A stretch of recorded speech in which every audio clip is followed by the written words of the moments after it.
I don't know if we've thought much about it from his perspective.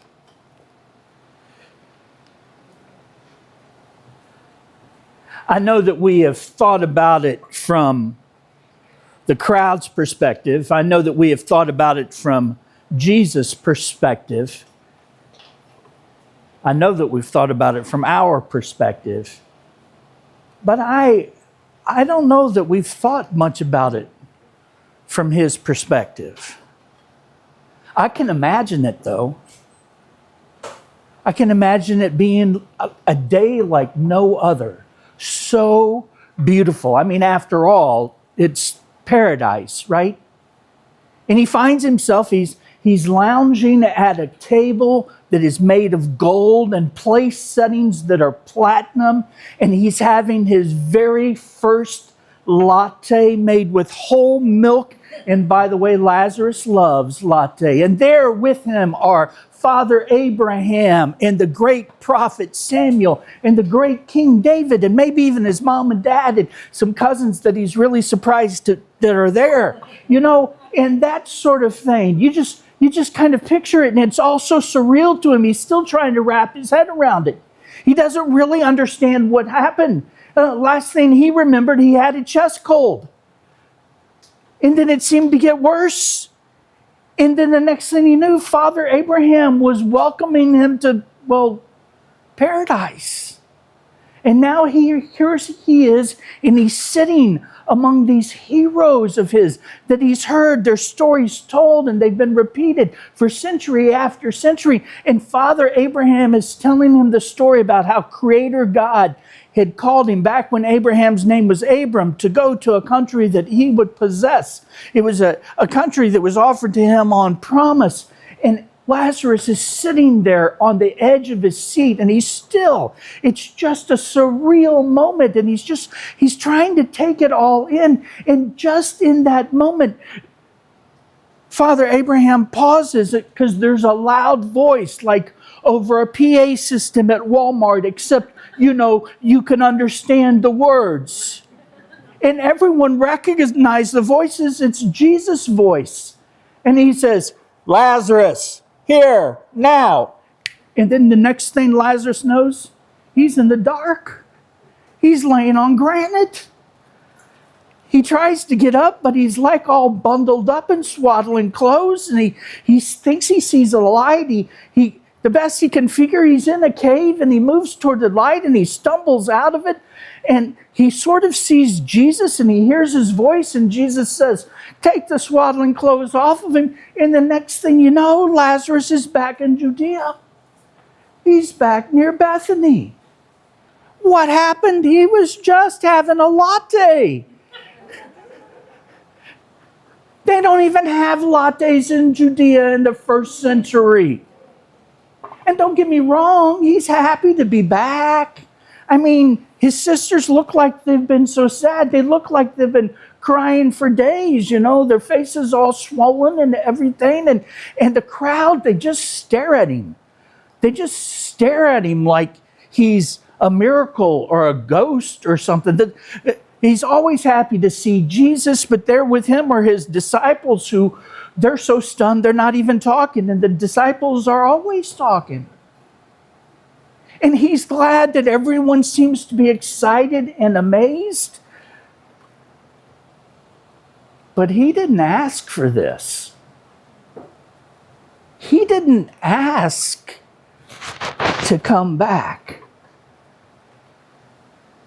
Now, no matter how you imagine the resurrection of Lazarus, you have to figure that being back after being in paradise, whatever paradise is like, for me, as you can see, and I imagine it has to do with coffee and books and sitting around a table with the heroes of the faith, hearing amazing stories that I've only ever partially gotten right, But whatever your imagination takes you to with regard to what paradise is like, you have to reckon that being back after being there,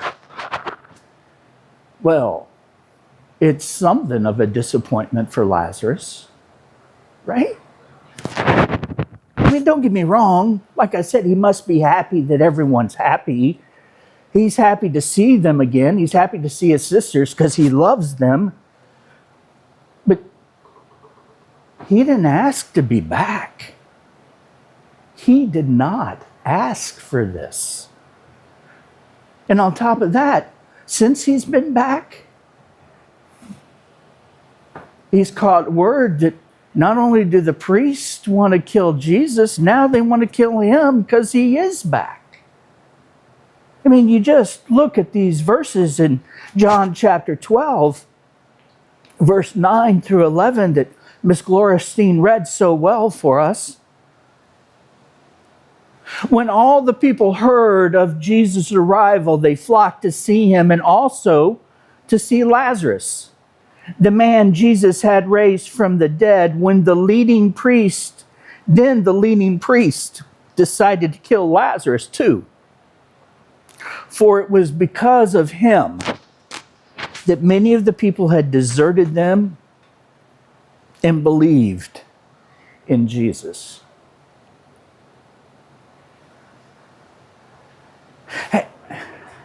Have you ever really spent much time thinking about what little control you and I have in this life? I mean, I didn't choose to be born in Indianapolis, Indiana. I didn't choose to be born on a Sunday morning, September the 13th, 1964. I didn't choose to have the last name Willoughby. I didn't choose to be the second son of the second son of Clifford and Thelma Willoughby. I didn't choose to love books. I just loved them. And in fact, I didn't even choose to have really great hair at the age of 61. I didn't choose. I didn't choose any of those things. In fact, I'm not the only one who's thought kind of deeply about this lately. There was a really wise, brilliant man who lived about 300 years ago. His name is Blaise Pascal. You maybe have heard of him. He was a famous scientist, he was a famous philosopher, and he was also a follower of Jesus.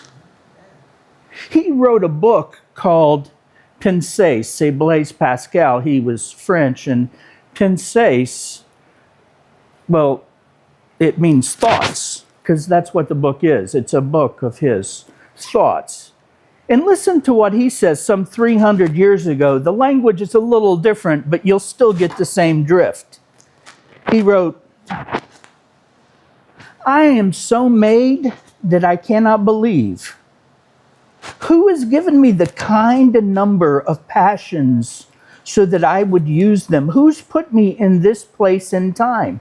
I did not choose either my birth, my temperaments, or even the circumstances that determine my choices." He goes on in another section to say, "Who's placed me in this particular spot and not in another? In this time and not in another? Was it the choice of my will? I cannot help it. The whole succession of humans over the course of so many centuries must inevitably be arranged in such a way, in such a time, and in such a place. There is so much in this life that we have no control over." That's what Blaise Pascal was saying. And he's not the first one to talk about it. A couple of thousand years ago, there lived a man named Jesus, and Jesus is the Son of God, and he preached this amazing sermon called the Sermon on the Mount, and he alludes to the fact as well. In Matthew chapter 5, verse 36, he says, "Do not even say by my head, for you can't turn one hair white or black." And in chapter 6, verse 27, Jesus says, "Can all of your worries add a single moment to your life?" Jesus says, you can't turn your hair white or black without the assistance of some dye.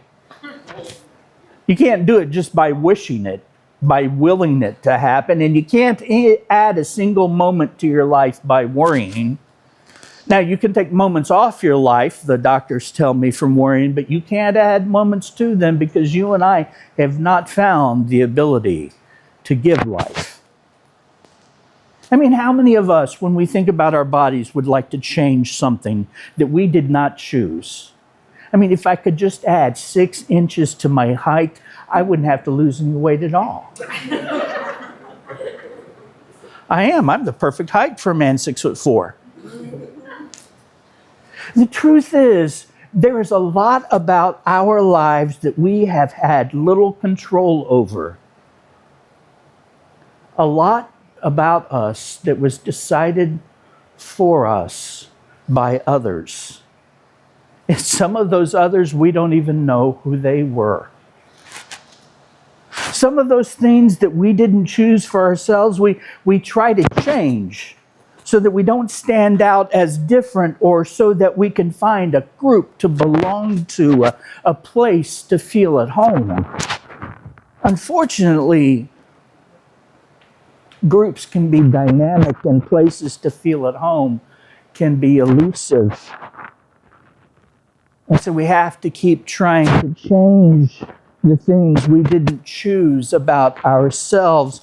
So, or if not change those things, at least try to make them less obvious so that we can finally belong. We can finally be at home.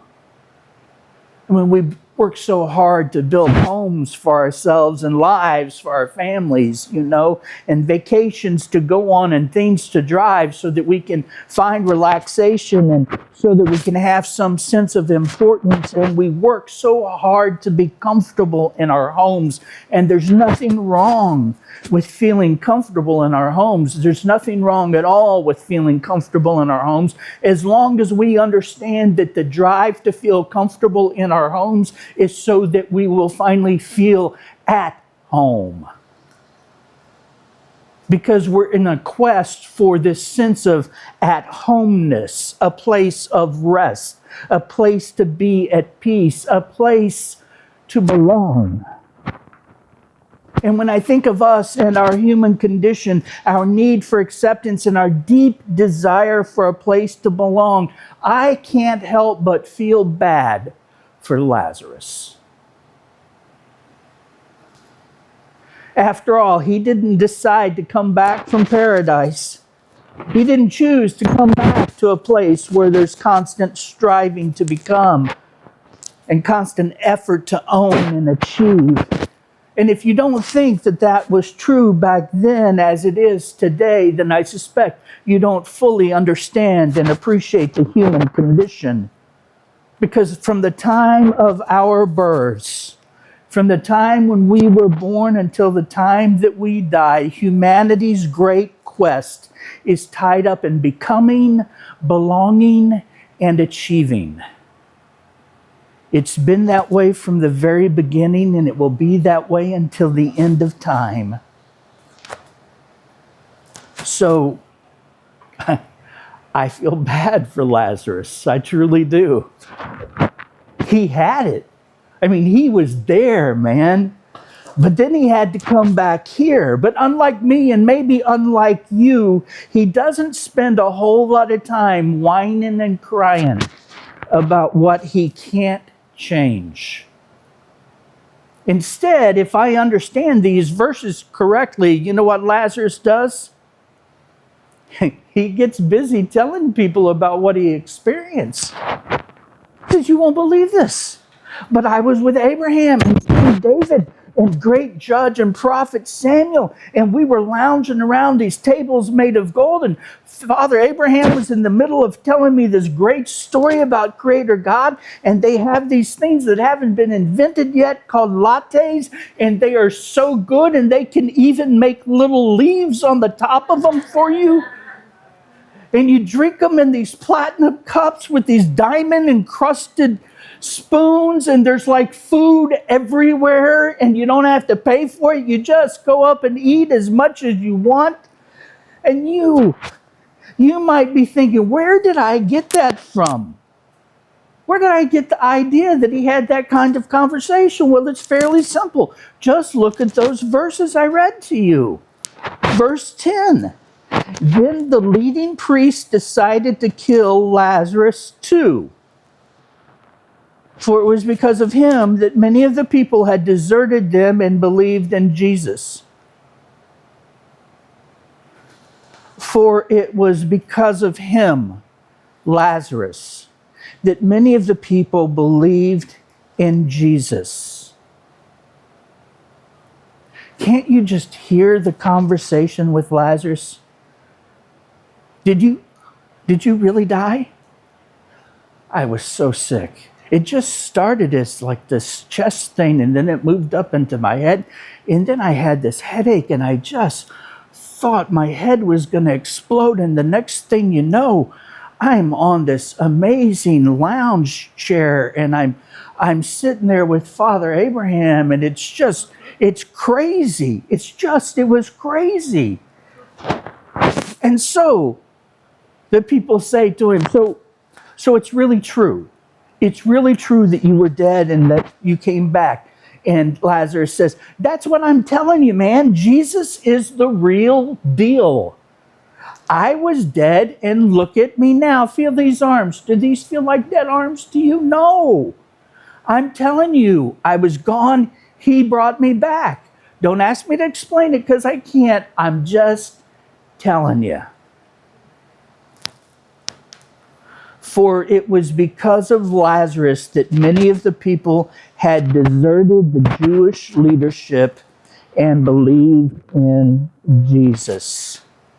And that was the reason that the leading priests decided that Lazarus had to die also. Welcome back. Thanks for playing. The early church, it's interesting, the early church is silent about Lazarus. You got to go about 200 years past his death to hear the legends about Lazarus. And there's two of them. See, the Eastern Orthodox Church, they have a take on Lazarus. They say that Lazarus made his way to Cyprus, to a town called Kidion back then, which today is Larnaca, and that Paul and Barnabas actually appointed Lazarus as the first bishop at Kidion there in Cyprus. The Western Church, the church based out of Rome, well, it holds that due to the persecution that he and his sisters experienced, Lazarus and his sisters set sail on the Mediterranean and found themselves in Marseille, France, where Lazarus became the first bishop. And the thing that isn't contested by either the Eastern Church or the Western Church is that Lazarus faithfully continued in ministry until the day of his death. But the thing that I find most intriguing about Lazarus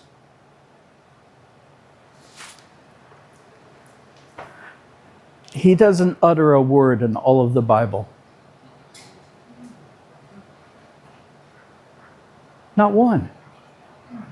There's no statements about him bragging about being special. There are no claims of him complaining for being back. There are no words whatsoever.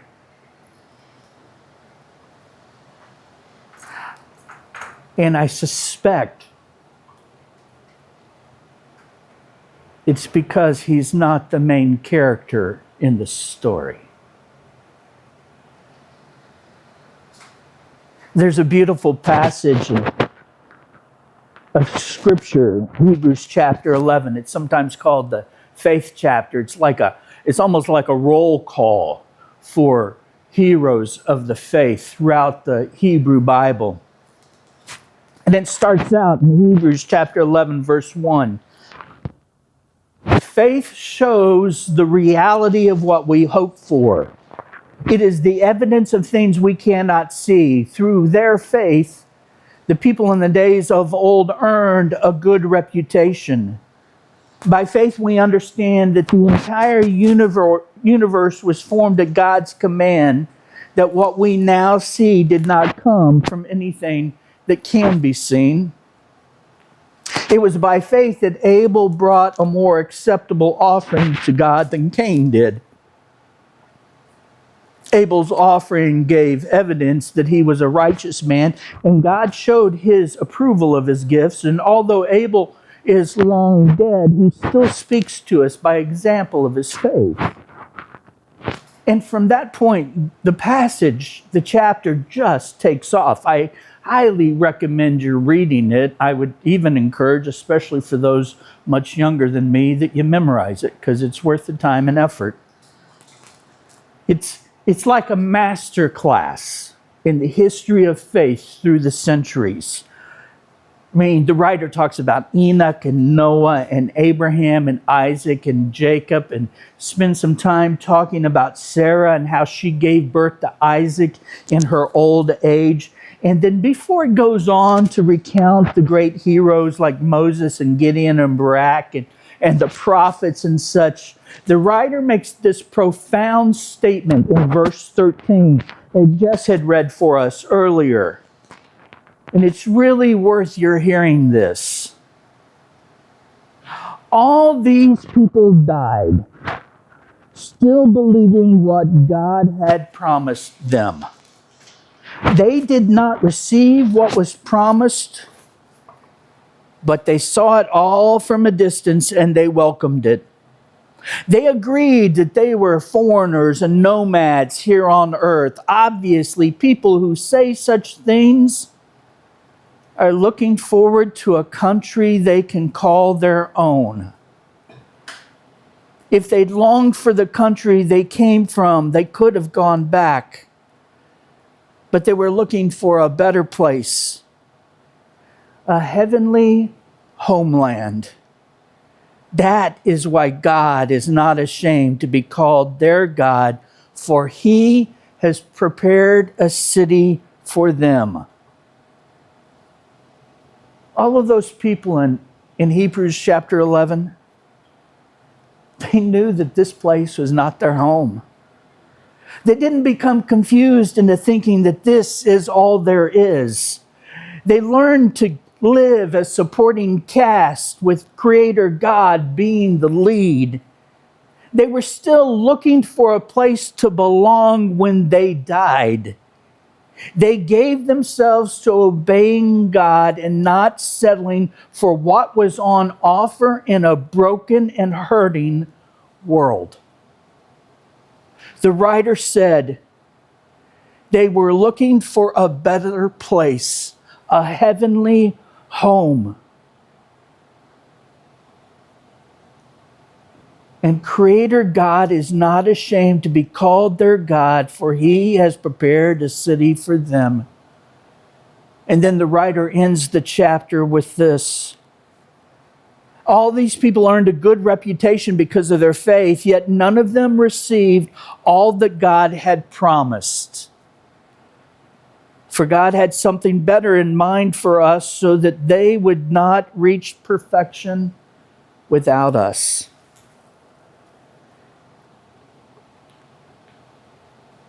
This is not our home.